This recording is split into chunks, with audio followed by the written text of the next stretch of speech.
Welcome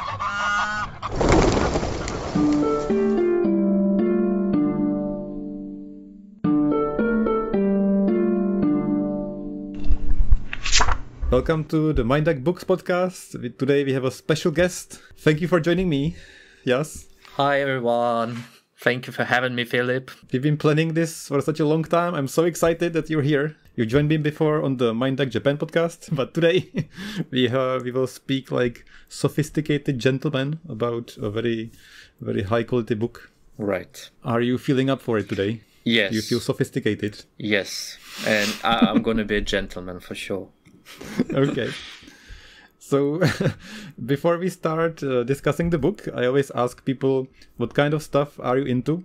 And your answer to what your favorite book was surprised me very much. Which one I said? I can't remember because I have quite a few of them. You said the Three Musketeers. Yeah. Yes. That's true. Which surprised me so much. Why do you like this book? I think, they have we have lots of movies about Three Musketeers. So, and they all show these French soldiers, was that Ludovic the 13th soldiers, kind of like a superheroes. But when you read the book itself, you just realize that they're actually a bunch of gangsters.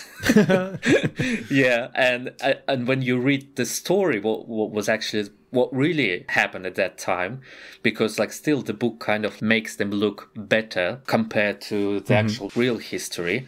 You just realize there's a bunch of assholes who was just actually, I don't know, bullying people with very abusive behavior. And I found it funny in the contrast because I didn't realize in the beginning. Yeah. I read it for the first time when I was a child. Then I watched the movies and I was like, that's kind of doesn't match. Yeah, but it's always different with the movies, yes. Unlike a high school teacher, you actually made me want to read it. Yeah, so I'm very intrigued. It's interesting though, yeah. You said it's like a parody, but you have to know the history to appreciate the jokes. Is that right? Yeah, you don't have the jokes there. But to have a good fun reading it, some maybe short review about this century and how actually all this government, military, how it all operated and what, for example, what this King Force were and what they were created for, on what conditions and etc. And when you apply this to the book, you're just oh my god, yeah. I see. Sounds great. Yeah. One day when I read it, it's big. It's I know. And I'm not a big history buff, so I'm very worried about my inability to appreciate historical events. But yeah. So for people who might not know you, you're a man of many cultures, and I didn't know that you read so much, and I wanted to thank you so much that you reread the book that you 2 times that we're going to discuss yesterday in one day. The last time was yesterday in one day. Yeah. Thank you so much for all the effort. You're much more prepared than I am, and you've also told me that this is a very bad idea to make a podcast episode about this specific book. We're going to have a lot of haters. Yeah. I think we both kind of dislike it, which makes me even more surprised you read it again yesterday. You know what? I'm not a big fan.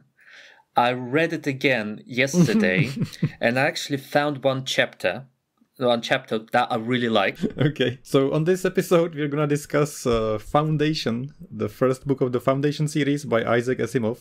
As usual, the first part's going to be just trying to help you decide if you're reading this or if you don't want to read this. And the second part, we're going to spoil it and tell you what it's all about and our detailed thoughts about the story.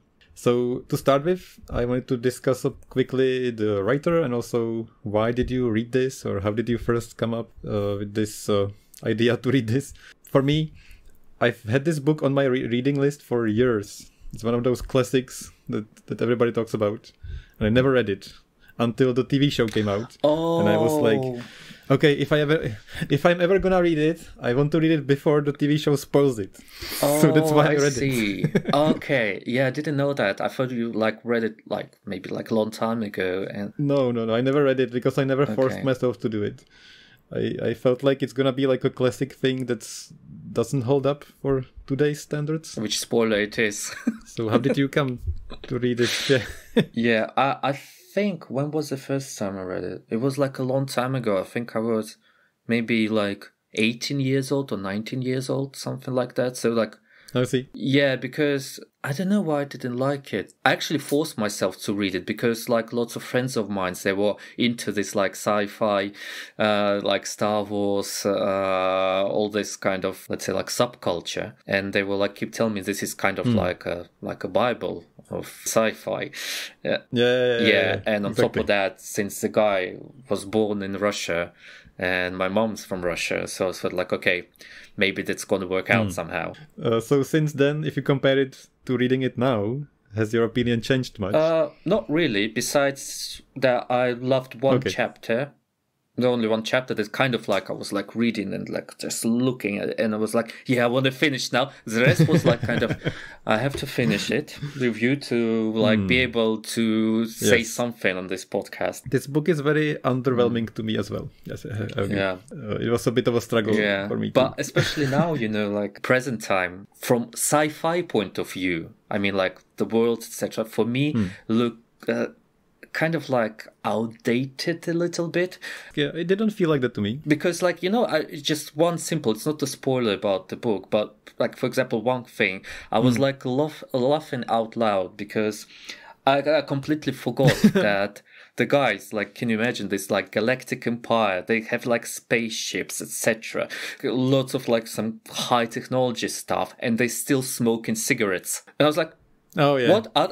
So the cigarettes are staying with us. So there's a point in one of the chapters where they say they have like the last cigar or last bit of tobacco, and it's like a novelty to have the cigar. So I think that explained it for me, that they use it as a special thing of the past that's not very common anymore.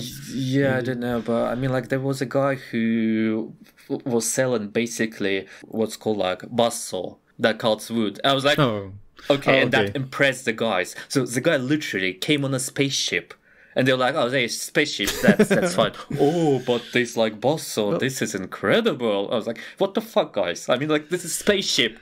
I think the plot deals with culture and technology degenerating into nothingness. So I feel like it kind of makes sense that these simple tools are maybe, but basically, it was like 20 noblemen in the room. Like the leaders of one of the like galactic, not empires, but one of the kingdoms. And they were like so excited and impressed by the technology. I felt it like didn't fit. Okay, I see. So in general, like the whole thing, I liked it. I think it's got good ideas. It's a good concept. The story is intriguing. There are some good points. However, the writing style feels very dated to me, and it wasn't fun to read it very much. And also, one thing I hate about books, or not hate, but the most difficult part for me is to make myself start the book, because I never like the start of books. I never like getting to know the characters at first and the world building, and there's so many details and you're not sure what means what and what's where and how does this all work. And when it all comes together, it's amazing. So that's my usual experience with books. And it feels sometimes like hard work to keep all this in mind, and all this like galactic empire nonsense and all these spaceships and all these characters and all these names. And this book did the worst to me, because there are like 5-6 chapters, and every single time it resets, and I have to start the book 6 times. And I was like, just stop, just use the same characters. Same, absolutely same. Basically, I think I told you that before. It feels like, especially with the first Foundation book, because like I'm kind of like crazy guy. I read the whole series. Even if I don't like it, just to like, That's It's actually the way he write the book, like the next books, the second and the third book. He changed his writing style, but this very first book, for me it feels like a draft of the book, kind of like a structure. Yeah, the way it happened was short stories put together actually. So it all makes sense, because he wrote just one of the chapters basically, and then much later or just some other time. And then he used the universe or this story as a theme to connect the stories together. So actually all chapters feel like a different story. Basically separate novels. But they're connected together. So that's why this is and especially you were right. The very beginning, the first chapter is the worst. When you read the first one, you... I didn't mind the first one. I actually felt like it's super easy to get into the first one. I was surprised. But then... it all changed. And again, because you can't, like, he's constantly changing the characters. You can't really build this connection with the character. So you're just like, oh, I don't care, you died. I'm moving to the next chapter. Yeah, in this sense of story, people usually hibernate, or they go on a spaceship that travels near the speed of light, and then you get the same characters later in the story. Not in this one. No. All the characters are gone in the next chapter, which doesn't help the struggle or hard work to get back into the story. Right. On the other hand, I appreciate that it's like a long time spending epic. Long time spent in epic, but it's like 200 pages of this epic. And it's very short, so it's difficult to read and very easy to read at the same time. It's a very strange mix. Yeah, maybe you're right. Bag. So before I talk more about it, how do you like the sequels? Would you recommend the sequels? Like, if you got through the first book? No, basically it's the same thing. I mean, like, because like there's lots of people who loves the book, and it's absolutely right. It's not about good or wrong. But for example, if it was hard for you to read the first book, maybe it's not a good idea to spend your time on the second one.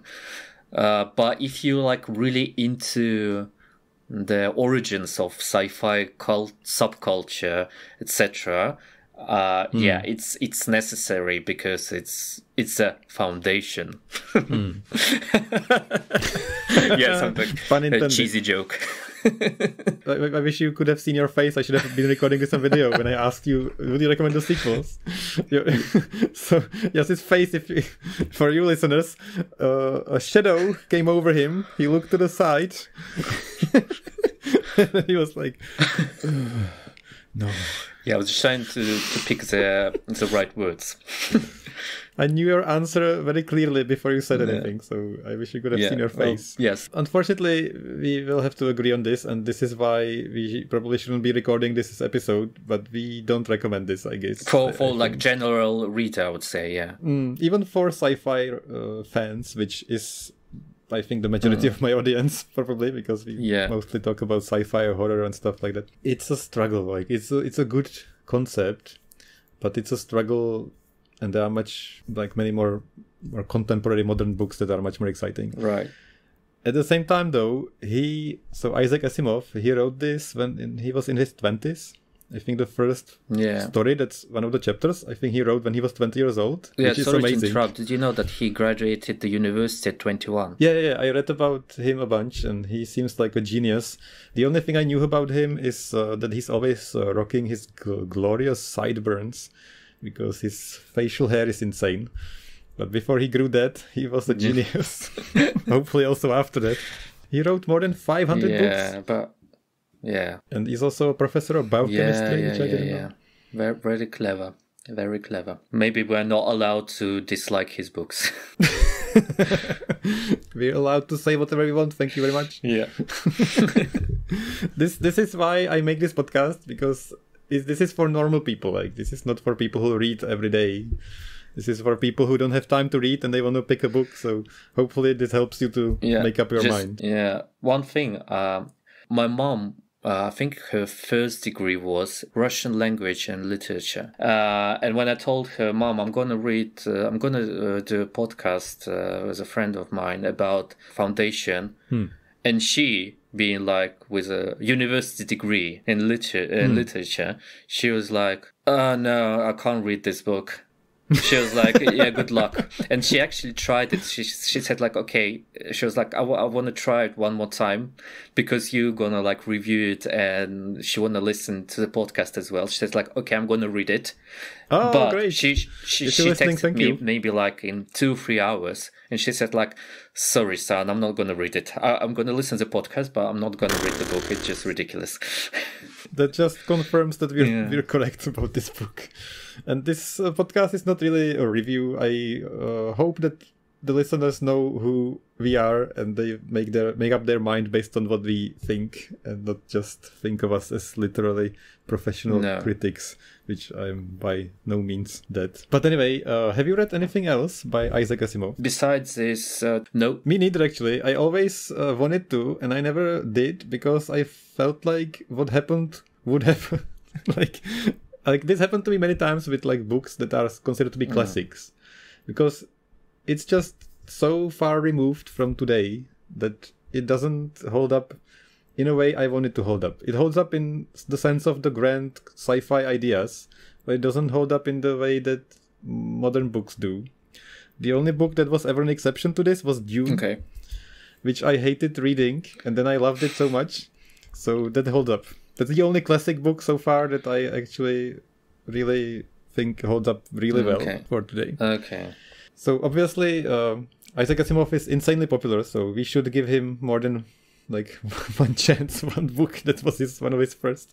But I want to quickly mention movies based on his books, which movie I remember watching a part of and giving up was called Bicentennial Man from 1999 with Robin Williams. Robin Williams plays like a robot and he's got like a plastic face. I remember this photo. Do you know this movie? I think I've never heard about it. It's like a grey plastic face robot.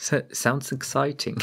Okay. I saw the picture. Have you seen the picture. No, I've never seen it, but I mean, like, I can see the 36% Rotten Tomato score. I remember I was in the video store renting VHS cassettes and I was like 15 or something and I saw this and I was like, Mom, I want to see this. Oh, so you were young. And I watched like a few minutes and I was like, oh, this is so boring. And then I forgot and I never watched it. But I think I was too young for it because it's supposed to be like a drama about the robot and the relationship with his creator or something. So maybe it's a good movie, I'm not sure. No, I mean, like, it has like very bad reviews in the internet. Another movie that looks very intriguing, especially because you can speak Russian. So in Russian, it's Konec Вечности, is the end of endlessness. Exactly. So this movie has good ratings, looks very, very un-Hollywood-like. It's not your typical sci-fi. Yeah, people say good things about it, but I've never heard of it, and the sets look like amazingly cheesy. So maybe this could also be fun to watch, but never heard of this before I looked it up. Yeah, if you don't know, for the listeners, there is a guy with a cane in a suit, like sitting at a sci-fi table made of cardboard, and behind him are two bodyguards in black, like sci-fi cheesy outfits, and there's like a cable chair with like red lights on it, and it looks super serious. Okay, it's 1987. Yeah. Well... I'm just gonna send you the picture. I mean, like, I need this chair. I need this chair. You sent me a chair that looks like it's 5 times bigger than it should be, and it's like an arched. Like the back of the chair is really tall, like 2 people high, and it's really fluffy. And in the middle there are golden pillows. Like a scantily dressed lady is handing the guy sitting on it. Yeah, and the guy wearing like white t-shirt, and I think is it like black leather pants? Yes. I think it's the beginning of old school like a retro porn movie. That's the setup. Yeah, that's the setup. Right. And I read a little bit about this movie, and they said it's very serious and very faithful to the book. So if that's the case, and these sets are there, it might be worth it. Right? I'm kind of interested. Yeah, maybe one day. One other thing I wanted to mention was a 1988 interactive VHS movie called Robots. But interactive VHS movie. Yep. Is it? You have to fast forward or rewind the tape. What? It's like the choose your own adventure books. You have to like skip to page 20. So rewind to minute 27, please, for the next part of the story.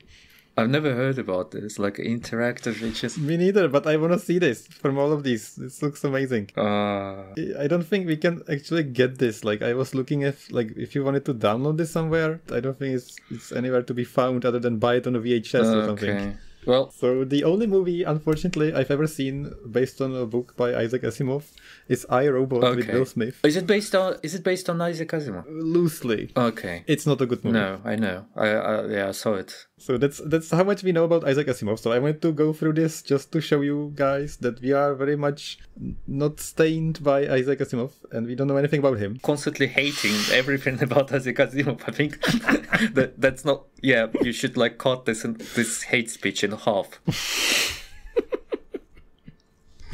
I still enjoyed reading this book and I'm glad for having read it because now I know what it's like. And some ideas in the book I like very much. So 2 more things I want to say before we get into spoilers. One of them was that I watched the TV show finally on Apple TV. Just the first episode, my reason for reading this, and it was really good. I love the set designs, the effects are amazing, the characters, the acting is good. Like, if you've seen Dune, the movie this year or last year, it's a similar kind of feeling, like the grand scale and the sets, and there's so much more in this TV show than in the book. Like, they don't describe the look of things in the book, but here it's grand, like super amazingly. It had to be so expensive. Yeah, this show. I haven't finished even the first episode, but I think the picture was beautiful. But I read an article. A headline was the Foundation series looks beautiful, but it's frustrating.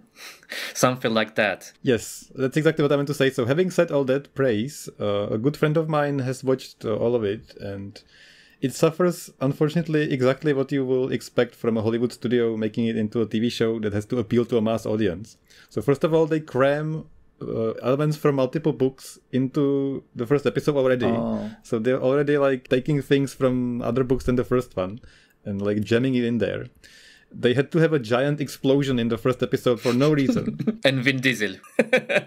Yeah, Vin Diesel should have showed up as Riddick or something. Fast and Furious.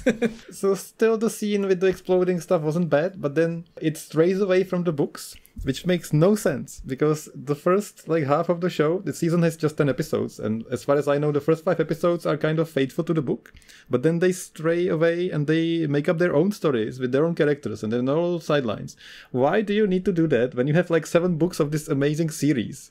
It's besides me. I can't. But at the same time, I mean, like, I haven't watched the series, so maybe I don't have a right to maybe comment on that. But if I think about, for example, this, like the first book, that's going to be the most boring series if they use the exact story from the, that would be the most boring. Yeah, that's probably why because they did it. Like I mean, like, I'm not a film director, so I don't have this way of thinking. But for me, who read the book, I can't even imagine what kind of movie could be, like, interesting movie could be created from the book itself. Yeah, exactly. Because there is drama, but it's drama that's very dry, very like high concept. Like there's a trial, and the judge is like questioning a person. So, but he's questioning him about like science, and it's not very exciting.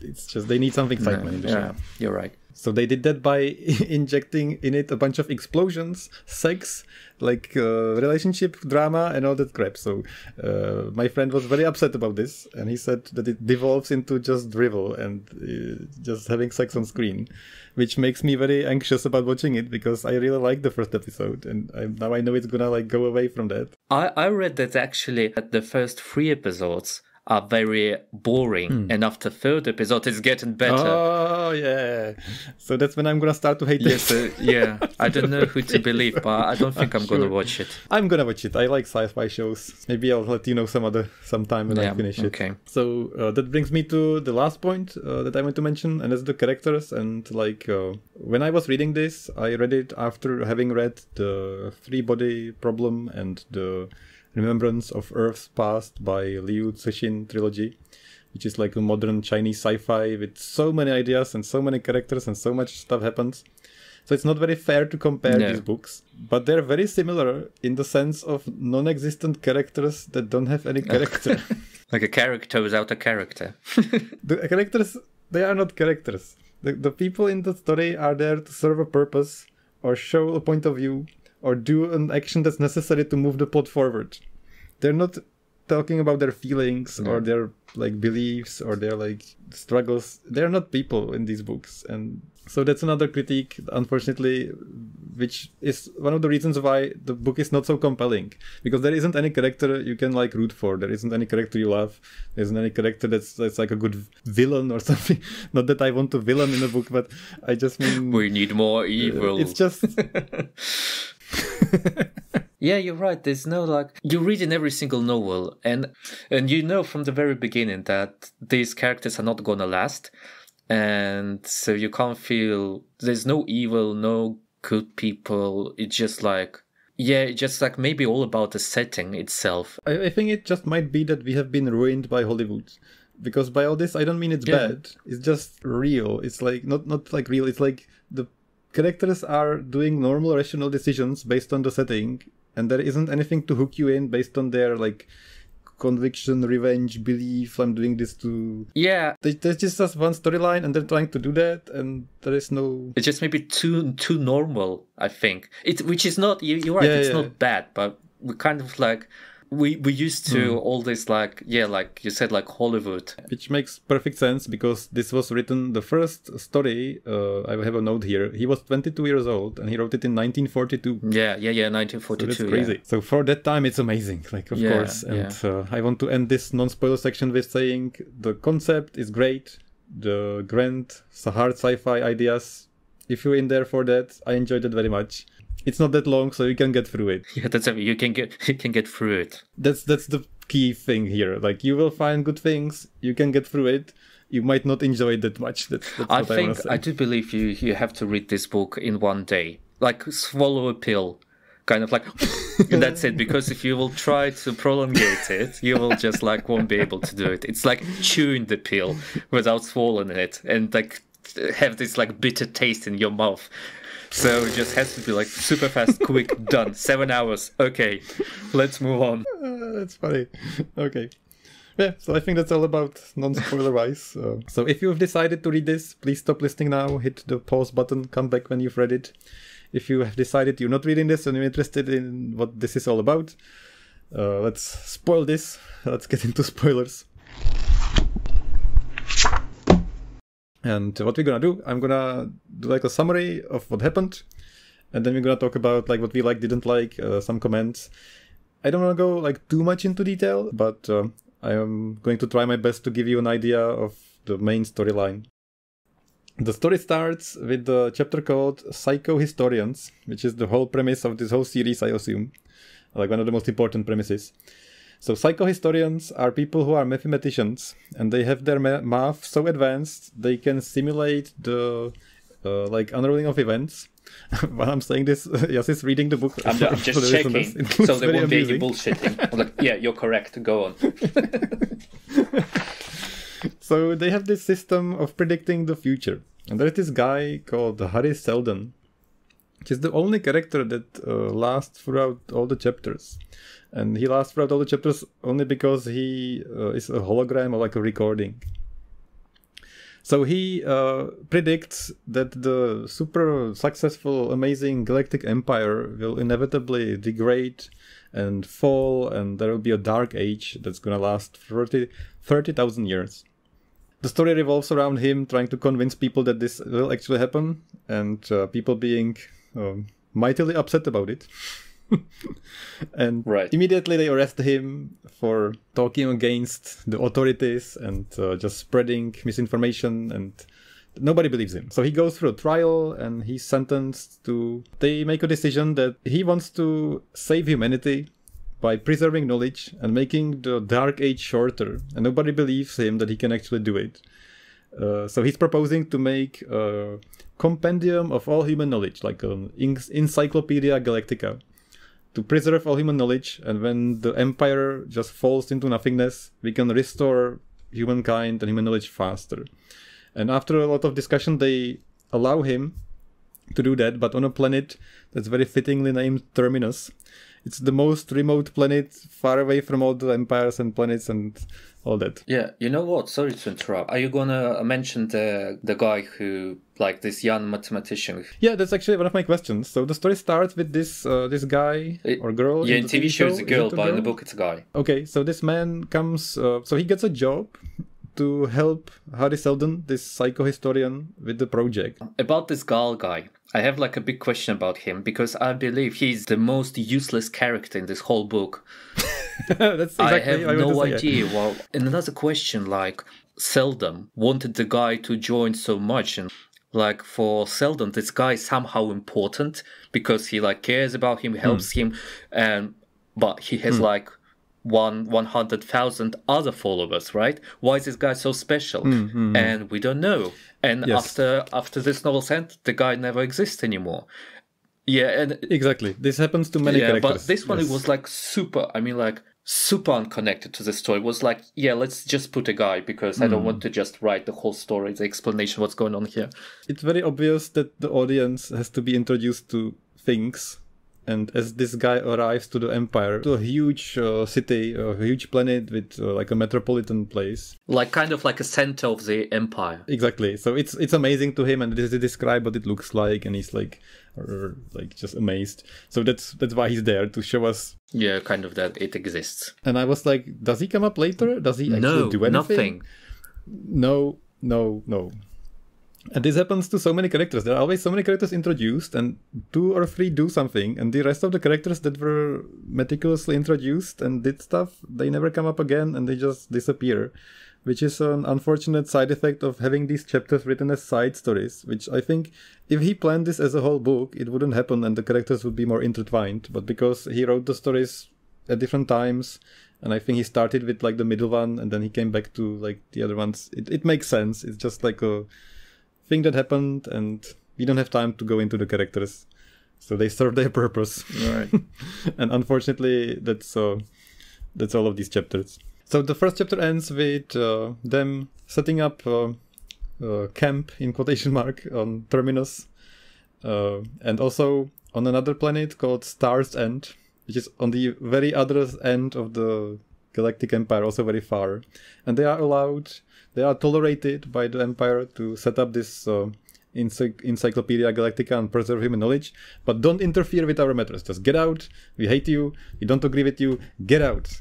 That's how the first chapter ends. Yeah. Did I miss anything? Did you mention that they were supposed to live in 6 months?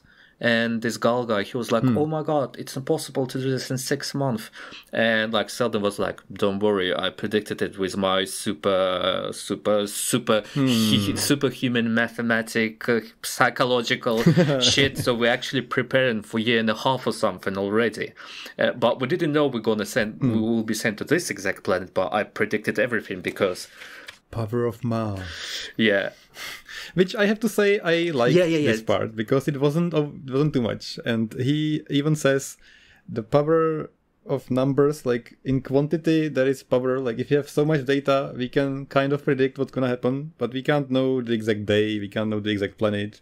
So this part is very cleverly and like the whole idea, out. he explained that he can predict major events in the history, but he can't predict the small events like which related to the particular person. Yeah, makes perfect sense. Yeah, I like that part. So he dies and he's like, oh, I'm an old man now, and now it's up to you. Yep. That's it. And little did we know that he's set up like his recordings, and he's predicted all this history for the next thousands of years, and he's prepared robotic presentations of himself in the future talking to future people, and he's trying to manipulate humanity into not falling into the dark age and just overcome all these crises that's gonna happen. So each chapter is a crisis, each of the next chapters, and the characters have to deal with it somehow. So second chapter, it's called Encyclopedists. So we're on Terminus, that's the planet where they're setting up this encyclopedia, and it's revealed that it was all a ruse. It's not actually for having an encyclopedia, it's just a way that he wanted to make sure that the Empire will allow him to be there, and it's the ideal planet to have all the scientists and all the clever people concentrated at. And he's got a bunch of like things prepared why this is a good idea. So they don't have enough metal on the planet and resources, but they have power over nuclear energy and like advanced technology. That was so cruel, like to make people do like for 50 years doing the work that... So he manipulated everybody very hard, which I meant to ask at the end how you feel about him actually as a person, which they never question, mention, or talk about, if it's morally okay or not. I don't know, he's trying to save the world, I guess. If you're thinking about like history in general, I mean, like it's the same like with like, I don't know, like even now all this like wars with a country, does the government care about the actual person? No, they're just like trying to create something global. So I understand why he did it, but at the same time I feel so bad for these guys. Like 15 years they will like create an encyclopedia, and in 50 years they've been told, you know guys, it was bullshit, no one really needs your encyclopedia. Yeah, it's true. And this is what's missing in this book, like the emotional repercussions or the like character reacting to this. Yeah, it's kind of more like a statement. They just like, okay, send it to the planet, make encyclopedia, check. Okay, after 50 years, encyclopedia, bullshit, check. So I'm moving to the next. And so it goes like this without any like details. There is nobody in there going like, oh, I've been doing this in vain and I'm gonna die. Yeah. There's nobody doing that, which is missing. Like, but yeah, that's not why this book exists. So each chapter, we jump into the future. So we're all the characters from the first chapter don't exist anymore. We're like far ahead in the future. And the galaxy or the kingdoms, there are 4 kingdoms, and they're all decaying, and they're starting to call them the barbaric kingdoms. They're basically like forgetting how to repair all these like nuclear power plants, and they just forget how to do anything. Only Terminus and Star's End have the technology because they have all the scientists. And there is this other character. That's the only other character I remember the name of. Salvor Hardin. Hardin. Hardin. He's kind of a character. I liked him a lot. Yeah, me too. And actually, the next chapter is going to be the only chapter I actually really like with him. Okay. Me too. Okay. We can absolutely agree. So Salvor Hardin, he takes over. He becomes the leader of Terminus after it's revealed that Harry Seldon has a recording, and it was triggered automatically after years and years and years of setting up this encyclopedia to reveal that it's not an encyclopedia, and then there's gonna be a bunch of crises in the history of humankind, and each time people are going to have to do something about it to overcome it and speed up the process of recovering from the Dark Age. And Salvor Hardin hears that, and he's like, oh, I know what to do. I'm gonna take over. We're in charge now. Basically, why he became in charge was because he kind of like predicted the idea that the whole encyclopedia and the crisis is fake, and no one believed him. And then everyone saw this hologram of Seldon that proved the guy is right. And everyone, okay, be our king, yippee. Exactly. And I really like this part because the projection of Harry Seldon, he says that something's gonna happen, somebody has to do something, blah blah blah blah, and it's kind of suggested that he knows that there's gonna be a person who's gonna know what to do, and he's gonna get the message from his recording, and then he's gonna do the right thing. And Salvor Hardin does exactly that, and he's like, oh, it was obvious. Like there's a line that like, I knew the solution. It was obvious, and he did it, and he averted the crisis. Yeah, and basically, like every single gap of each novel, it's basically prophecy told us or no, and people start to think about it. Some of them saying, yes, it is, we have to stick to the plan. Other people say, like, no, we don't believe him. And then at some, and like in the highest point of this tension, they're just like hologram of Seldon, like, I was right. And everyone, oh, yeah, he was right. And then it drops down and all this tension starts again. So like, kind of like a zigzag. At this point in the book, I was very much into it. I was like, the first character was like a good setup. This character, nothing really happened, but there was a very clever moment that it served really well. Because I actually don't really remember the second chapter very well, like very roughly. Yeah, because nothing happened. I just remember the end that the hologram came. Yeah. Okay. So we move on to our favorite chapter, by far the best part of this book. Yeah, that was the only chapter I read, like, oh my god. But because, you know why? Because it has this a little bit Hollywood tension in it, you know, like the ending. Something happens and it's exciting. And in the background, we have all this like grand concept. So this is working pretty well. And I was very excited that it's going to get even better. And unfortunately, after this chapter, the book like went down like so fast for me, like exponentially. Quality and enjoyment decreased for me, and I didn't even want to finish the book. But I really like this one, so let's stay positive for now. Chapter 3, called The Mayors. They introduce a bunch of concepts. So they have this concept of scientism. And this is actually, sorry to interrupt, this is a chapter, the only chapter when the character from the previous chapter continues. Oh, that's why. Yeah, because we had this connection. Yes. So I think we jump into the future where Salvor Hardin is old, but he's still alive. That's why I remember him, because he was in 2 chapters. So they introduce a bunch of concepts, and the most interesting concept is scientism. Basically, they build up a religion. It's like a religion based on science at the same time. So they created this religious aura and philosophy, but filled it with science and technologies and different developments. And this reminds me, I don't know, I was reading this, and it's going to be a bad reference, but South Park.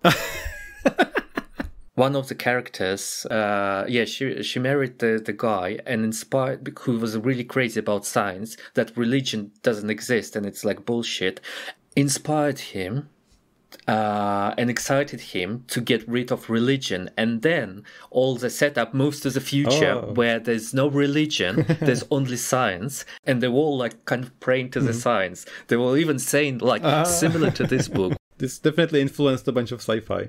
The reference I was waiting for is Dune reference. Because artificial religion, they engineered and prepared all the religion, and they made the prophecy to... Yeah. So I have to take Pablo's role, my usual co-host. He's always like, and Dune reference. So here it is. Yeah, but it's funny though, somehow they managed people in kingdoms believe that this religion like has magic powers. They build this aura for the king, which was basically technology. But what I don't understand, I think they call them priests. Yeah, priests. The priests from this foundation planet, who were like part of this religion, they act like they believe in all this magic, kind of like religious feeling. But at the same time, I don't understand. Do they know that it's actually technology? It's another problem with these kind of short stories, because there is no time to get into it. So it's never explained if they know. It's never explained if they're manipulating, pretending. It's never explained if they like believe it themselves. But at the same time, there was a moment that kind of answered this for me, because I was exactly thinking about that. And in my mind, they pretend and they know very well, because there is a moment where they have a scene on a ship, on a spaceship, and power just blacks out. And there's like a prayer or like a magical moment where they pretend to do like a ritual or something. So the priest works and says like, yeah, exactly. And it happens, like the ship switches off and stuff. And there is literally a line, I quote, "It worked because religion based on science works." And that answers for me that they did it on purpose to make it seem like magic to people who don't know anything about science. Yeah.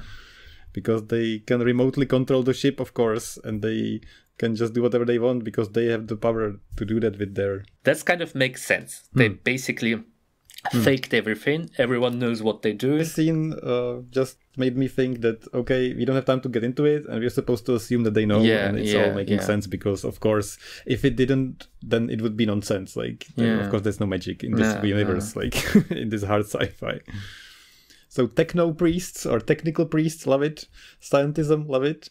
And Hardin is in power, and he has some like negotiations, and he's like sensing, he knows there is another crisis coming, and all these like tensions in the galaxy start happening, and Anacreon, which is the center of the galactic empire. It's not the center of galactic, it's actually one of the kingdoms. One of their neighbors there. But it's one of like the biggest, because I think like in the second chapter they were talking about, they're gonna invade us, or they were the one who wanted to build, I think, like camps or buildings or get the resources from. Yeah, they kind of like a big kingdom in this universe where the foundation planet is. So there is this guy called Vienis or Venus or Vinis. Actually, I never know how to pronounce names. I'm sorry. I was actually also like curious. I think Venus. Let's call him Venus. Okay. And he's got a teenage son called Leopold, and they are planning, scheming, and threatening, and they want to overthrow Terminus and take their power and take their technology. A bunch of other minor things happen, but basically Hardin is like,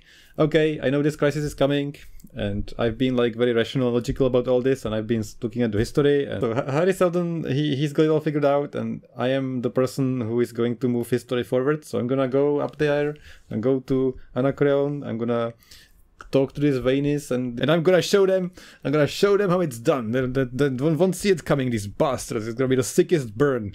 So he goes into his office after having his super powerful spaceship confiscated and like taken over, and Venus with his son, they keep like making fun of him and threatening him, and then basically Hardin's like, with the power of scientism and with all your people who are religious and they're scared of nonsense and they think our science is magic, I can do whatever I want, ho ho ho. And by flipping his finger, he just switches off all the electricity in all the kingdom. Yeah, so basically the whole idea, the whole plan was to make people believe in them and just like fill the planets with the technology, which is actually controlled by our Foundation. So then they have a leverage to actually do whatever they want and control everyone. I liked it. No, it was good. I mean, like I can see a movie. Like it was like kind of like watching part of the movie, especially the last scene where he was like switching everything, sitting in the dark, and just like ha Exactly. ha ha ha.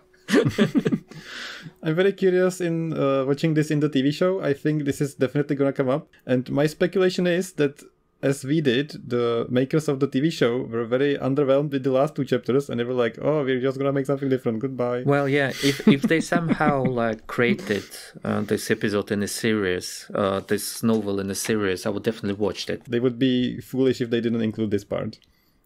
So there's even a quote I wanted to mention, my favorite quote from the book probably, and I'm sure you remember it too. So when Hardin is talking to Vanis and his son Leopold, and he finally shows them how it's done and just takes over, he tells them a story about a horse and a wolf. Oh yeah. So let me read a bit of this quote because it's probably the best one in this book. So he says, "Let me tell you a story. A horse having a wolf as a powerful and dangerous enemy lived in constant fear of his life. Being driven to desperation, it occurred to him to seek a strong ally, whereupon he approached the man and offered an alliance, pointing out that the wolf was likewise an enemy of the man too. The man accepted the partnership at once and offered to kill the wolf immediately. The horse was willing and allowed the man to place a bridle and saddle upon him. The man mounted the horse, hunted down the wolf, and killed him.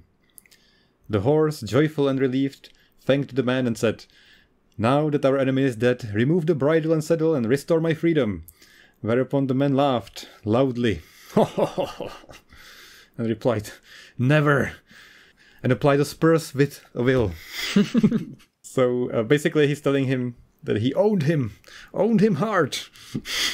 Yeah, I mean, like, it's an absolutely great story, but at the same time, when I read it, I felt like it was like very snobbish, because I would just imagine this guy like sitting and like telling this like very long story, and everyone was listening to him. I was like, oh my god, this is.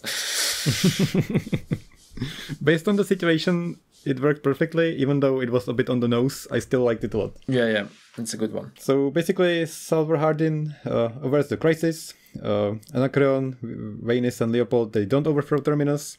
And we jump in the future for the next crisis. And we go very much downhill. And these 2 last chapters I didn't like at all. So we get to chapter 4, called The Traders.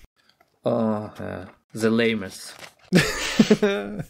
I think I like the last one the least, because this one was lame, but it was short and I could follow it easily. Like, I know what happened. The last one, I had to reread parts to understand what actually happened, because I was so like out of it and I didn't really know who was who and why they did what they did. But anyway, so jump in the future and there's another crisis coming up, and they start speculating when and what and how.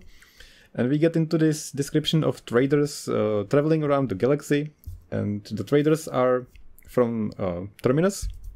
And they have this advanced technology, which the other parts of the galaxy, they are far just lost. They don't have anything. They have just primitive technology. They call them barbarians and tools. And when they bring them a device that's very advanced, which I assume Terminus was advancing in the meantime, so now they're even better technologically, they are just amazed. Yeah. They cannot even imagine. And they call these devices atomics. Atomic power, but in like a small kind of like coin-sized battery. Exactly. Yeah, so no one can believe this is possible. So I like the idea. All makes sense in the story. I didn't like the characters at all, and the way it was going on and what happened was very underwhelming and boring to me. You know what? This is the thing. Sorry to interrupt. The idea, and you keep saying like, yeah, it makes sense, etc. It does make sense, but at the same time, I realize when you do not write any details, it will always kind of gonna make sense, because it's kind of like... okay. It's kind of like this. Like, the whole is kind of like, in general, like roughly, this kind of thing. And yeah, of course, because like you'd be like, yeah, kind of make sense, the concept, if you don't think about it deep, and you can't think about it deep because you don't have any details to think about it. Yep, that's true. I have to agree with that. So the reason why they are trading is that on Terminus, like we said in the beginning, they don't have any metals or raw materials, so they need like iron and gold and like stuff from other planets. So it's just a story about the traders. Like I think there's just one of the traders or two, and they go to a planet and they just exchange like a device for some materials, and that's it. Like nothing happens much. Like, is that all? That's the one they give this device that creates gold. Is that the one where they give this like... Yes. That was another thing. They live in a super galaxy with super technology. In this chapter, where the guy receives a message, to get the message in a super advanced, high technology universe, he basically gets a letter in a personal capsule. And basically there was a delivery man who fly the whole universe with a letter. And they're like, here's your mail, but that sir. makes sense. That makes complete sense to me because they explain how they degraded, they have no technology, and moreover, they deem advanced technology as heresy and taboo, and they shall not be talked about or used, which is clever. No, this is traders. I mean, like, traders send in the traders in between each other. Yeah. Oh, I missed that. Okay. The very beginning, just that's literally the first page, this guy, like Limar Poinets, so I don't know what's his name, of the trader, like riding his like super trader, super ship, and then another guy from the traders guy, I got here a message, like mail delivery, like Amazon delivery, and he gives a message. Okay, it was a capsule. Inside the capsule, there was like basically a piece of paper with a message which self-destroys after reading. Well, not after reading, after reading. After, I think it's like after contact into the oxygen, it just self-burns itself, and that's it. I think. Okay, guys, so you have a device that creates gold, but you can't deliver bloody mail. Yeah. So that's nonsense. Like I assumed it was not the trader, so then that didn't age well at all, this part of it. And the message was like another trader who worked for Foundation to actually get this like religion to this planet got trapped by the king, and they actually say to this guy, save this trader because this the guy is very important for our mission, and as he was the trader, so kind of like trying to help each other. So it was like, okay. And this guy, again, this trader guy, he smokes cigarettes, not cigars. Yes. Yeah, you're right with this. You're right. Yeah. Well, so the point of this chapter is to show how we went from artificial religion degrading into being scared of technology and this like taboo of having advanced technology that's dangerous and we don't know anything about. Yeah, so some planets kind of like against it. Yeah. Yeah. The whole story is about him getting arrested and manipulating them into buying the technology from him that they are scared of, and it's a whole taboo and things. Okay, so final chapter. I hated this chapter so much. It's like twice as long as the other ones, and a bunch of stuff happens, and I was very tired. Yeah. I was like literally like read, and there was this last page. I was like, done. It was a struggle. You read this chapter just so you can say you read the book. Like, so it's called The Merchant Princes. So we jump forward in the future again, and it's not very clear how far in the future. None of the characters from the previous chapter are here, and we get like a picture of this powerful Foundation empire. So the Terminus planet and their Foundation, they became super powerful, and they're expanding their religious empire with this like scientism and controlling people by religion based on science. And there is this master trader, Mr. Mellow, and we follow him on his mission to find a missing ship or multiple ships that are very, very advanced from the Foundation, and they don't want them to fall into the wrong hands and be abused. And then we get into this like, I don't even know what happened, to be honest. Like, shit goes down, and there's a bunch of intrigue, double cross, triple cross, pretend be somebody, then it ends with a trial. And I get the message at the end. I know why it happened and how it ended. Basically, there was a guy who was a mayor of one of the planets, and this master trader who's like bloody rich because he's master trader who had like political ambitions to become a mayor. And the existing mayor, he was afraid of it, so he tried to get rid of the guy by creating this kind of fake trial which he made up using fake priests, etc. Yeah. So, and after that, when he returned back, they sent him to court.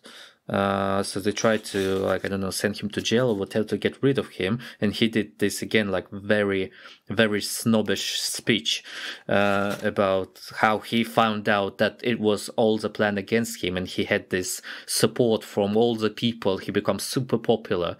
And so he got rid of the existing mayor and became the mayor himself. Yeah, he was trying to do a sick burn, the same like the third chapter when we really liked it. But so he was trying to recreate this moment, I guess, to like have this monologue and just show them, but I don't think it worked that well. And he said, like, they're using the power but they don't have any knowledge or sources to actually fix their nuclear stations, for example. And we have, so we just have to wait when one of them gonna broke and they need someone to fix, and there will be no electricity. All the kitchen devices, they're gonna be out of power, so the people will be angry to the existing government, etc. And so everything will be done by itself. And basically, in the end, it just shows like in like a couple of years they won because they did nothing. Yes. Yeah, and so like the power of trade won, and the end to be continued. I have a note here that religion was juiced. And now it's commerce and plutocracy. So it means governing or government by wealth. So the people who have money, they are in power. Yeah. And so it ends on a good message. It's resolved very cleverly. And I like the ending. Like so the next phase in the saga or in this like story, it's going to be, the next crisis is going to be the money corruption and all this commerce and trading. So it's setting up like the next step in the history. But one part in this story, I was rereading. I think I had to read it like 4 times. And either I'm dumb or I don't know what happened. Like, before this trial, there is a scene where there's like a secret policeman or somebody. And he's pretending to be like a missionary or somebody. Like a priest or something. Yeah. And then there's like a mob of people. There's like a setup and then there's like a mob. Yeah, that was like, the mayor who wanted to get rid of this master trader, his plan was to do this setup because what actually happened. So in the middle of nowhere, they found a priest who's running away from one of the planets from the people from the planet who were against the religion. And the priest saying like, please help me, save me, help me. And this trader, he was like, no, I'm not going to help you because you actually... The law of this universe was that priests were not allowed to enter the galaxy this priests were running away from. So he actually... so he broke the rule. The law, not the rule, the law. And he said, like, no, I should help you because, like, there is a law. And it's like your decision, so your responsibility. But he was like, no, I'm a priest, please help me, you have to, you're a traitor. He was like, no, I don't have to. And he just like threw him away back to the crowd. Okay. And they kind of killed him. I don't know if they actually... Yeah. It says they did, but basically in the end we find out that he was secret police of this kingdom. That's the part of people of this kingdom. And basically... after that, they started this trial that said, like, you know what, this trader, he threw away the priest and let him die. So we have to, So that was a setup. And then he said, like, I recorded everything on the video, and you can see there's a tattoo that this priest is actually not a priest at all. He's actually from the secret police. Okay. Yeah. Okay. So that was a setup. Somehow I couldn't get this. Thank you for explaining. Thank you. You cleared it up perfectly. So I can let this go now. I had this bothering me. So thank you. Yeah. You can sleep now. Yeah. Thank you. Yeah. Actually, I feel much better. That's one of the reasons I really enjoy making this podcast, and also the ultimate purpose of this podcast. Some of the books, like this one, I think they're better talking about and thinking about than reading them. Yeah, exactly. So I hope that's what this podcast did for you if you haven't read it. I hope you understood the story, and I hope you got the concepts and ideas out of it, and you didn't have to be like struggling through it, because like I said, it wasn't enjoyable to read this. I didn't like it. But the more we talk about it, the more I appreciate it. So I understand why it's so famous. I understand why it's so beloved. And it's good, but it's not fun to read. Yeah, maybe especially now. I mean, like, maybe... I'm pretty sure it was exciting in 1942. So my final judgment or comment is it's justified, it's pretty good, but I don't recommend reading it. And especially because it's so short and it still feels like it was a struggle. Like 200 pages, it's very short. Yeah. No. So before we end this episode, I wanted to say that this series is very long. It's spanned into 7 books. And he came back to it to write another one in 1982. And the last book he wrote in 1993, which was right when he died. So it's spanning throughout his whole life. It's definitely his most prominent work. It might be very different by book 4. So we shouldn't judge it by that. He died in 1992, and the last book was released in 1993, so actually after his death. Right, okay. Thank you so much for doing this. I really enjoyed talking to you. Yeah, thank you. You don't look very excited about this, but okay. No. No, I'm actually very excited. I was just like, I woke up very early. So. I'm just kidding. I was just like remembering your face when I asked you about the sequels.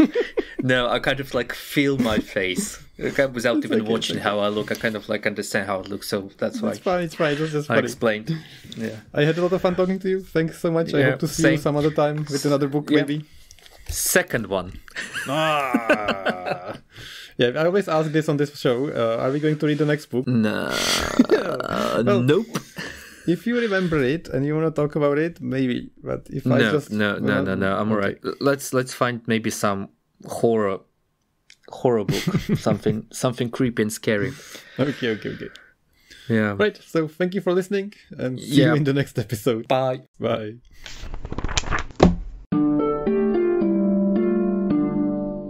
Thank you very much for listening. This was a book that was one of those classics that I've always wanted to read. Unfortunately, didn't really do it for me. So we'll see if we ever do the sequel on the podcast. We also talked about the Foundation TV series. At the time of the recording, I watched just the first episode. Since then, I've put myself through the whole first season. And unfortunately, I wouldn't recommend you watch it at all. I mean, the set design, the costumes, the effects, awesome. The story veers off from the book significantly, and they mesh together a bunch of stuff, and relationship drama, TV tropes, bad action scenes. So just a quick note on that part, don't watch it. But anyway, rate us on Apple Podcasts, and on the next episode we're going to mix it up. Chan's coming back on the podcast, and we're going to discuss an urban fantasy, very light-hearted, action-packed, sexually charged adventure called Dead Witch Walking by Kim Harrison.